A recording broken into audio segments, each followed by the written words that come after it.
And doon sa aming huli ngayong gabi. Kahit nagabagyo. Okay. Hala, sige bira.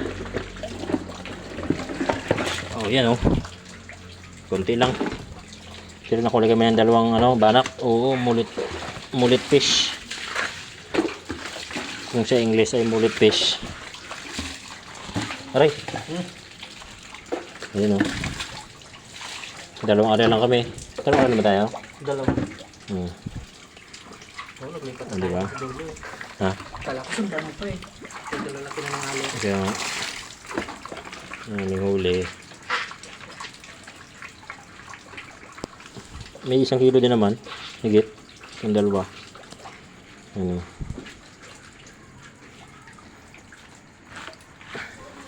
Magpatos Marias. Manabon. Tapos Bisugo. Okay. Pangulam na naman kami. Bagsik.